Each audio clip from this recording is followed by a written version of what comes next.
আসসালামু আলাইকুম ওয়া রাহমাতুল্লাহ। আজকের এই 2025 সালে সরকার প্রাথমিক বিদ্যালয়ের বৃত্তিপ্রাপ্ত শিক্ষার্থীদের সংবর্ধনা অনুষ্ঠানে আমন্ত্রিত প্রধান অতিথি জনাব নাজমুল শিহাব, বিশেষ অতিথি হিসেবে আছেন জনাব মোহাম্মদ নায়েব আলী, জনাব শারমিন আক্তার এবং সভাপতি হিসেবে আছেন জনাব মোহাম্মদ আনোয়ার শফি চৌধুরী। আমি কিছু কথা বলতে চাই। আমরা এখন যে কম্পাউন্ডে অবস্থান করছি, উত্তর জয়পুরা মডেল সরকারি প্রাথমিক বিদ্যালয়ে, এই বিদ্যালয় প্রতিষ্ঠার পিছনে যে পরিবারের ভূমিকা সব থেকে বেশি চৌধুরী পরিবার। সেই চৌধুরী পরিবারের সন্তান জনাব আনোয়ার শফি চৌধুরী আমাদের মাঝে উপস্থিত আছেন। আমরা জানি জয়পুরা কলেজ, জিএন কলেজ এবং এই স্কুল এবং জয়পুরা পাইলট স্কুল প্রতিষ্ঠা এবং পরিচালনার ক্ষেত্রে এই পরিবারের অবদান সব থেকে বেশি। এই স্কুল প্রায় 87 বছর পূর্বে 1939 সালে এই স্কুল প্রতিষ্ঠা হয়। সেই স্কুলের ইতিহাসে সব থেকে বেশি বৃত্তিপ্রাপ্ত শিক্ষার্থী 2025 সালে আমরা পেয়েছি। 17 জন শিক্ষার্থী অংশগ্রহণ করে, আপনারা জানেন তার মধ্যে 15 জন শিক্ষার্থী বৃত্তি পায় এবং 13 জন ট্যালেন্টের বৃত্তি পায়, যা কিনা দোহারের মধ্যে সর্বোচ্চ। আমাদের এই মঞ্চে আরেকজন ব্যক্তি বসে আছেন, এই স্কুলের সাবেক সভাপতি ডক্টর জালাল উদ্দিন, যিনি চিকিৎসা সেবার পাশাপাশি শিক্ষা বিস্তার কাজ করে যাচ্ছে। এই বাইরেও এই মঞ্চে আছেন আমাদের স্কুলের প্রধান শিক্ষক, সাবেক প্রধান শিক্ষক, শিক্ষক মন্ডলী, অভিভাবক মন্ডলী। আমি সরকারি কর্মকর্তা বিদ্যা এখানে আছেন ডক্টর শামীম স্যার।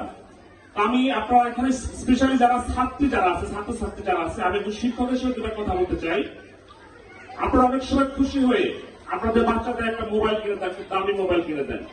এটা না দিয়ে যদি একটা ল্যাপটপ কিনে দেওয়া যায়, আমরা জানি যে 30,000 টাকার ল্যাপটপ পাওয়া যায়, তাহলে সে কিন্তু তার যে ক্রিয়েটিভিটি ল্যাপটপের মাধ্যমে সে প্রকাশ করতে পারবে খুব সহজেই। আর ল্যাপটপটা যেহেতু সবার সামনে চালাতে হয়, সেই হিসেবে তার নৈতিকতা বোধ ঠিক থাকবে। আপনারা আপনাদের ছেলে মেয়েদেরকে সঠিক শিক্ষায় শিক্ষিত করবেন এই কারণে, কারণ এই দেশকে কিন্তু আপনাদের ছেলে মেয়েরা একটা পর্যায়ে নেতৃত্ব দিবে। আমি আমার ব্যক্তিগত একটা অর্জনের কথা বলছি, শিক্ষার্থীদের উদ্দেশ্যে শুধুমাত্র। আমিও কিন্তু বৃত্তি পেয়েছিলাম, তবে আমি 5 বৃত্তি পাই নাই, আমি ক্লাস 8 বৃত্তি পাইছিলাম।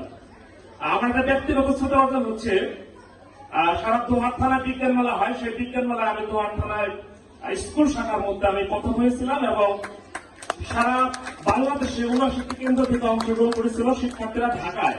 আমি সেই 79টি কেন্দ্রের মধ্যে সারা বাংলাদেশে পঞ্চম হয়েছিলাম এবং ওই সময়ে যিনি মাননীয় প্রধানমন্ত্রী ছিলেন, তিনি আমাদের অনুষ্ঠান উদ্বোধন করেন এবং উনি আমার সাথে কথা বলেন এবং এইটা ওই সময় বিটিভিতে সরাসরি প্রচারিত হয়েছিল।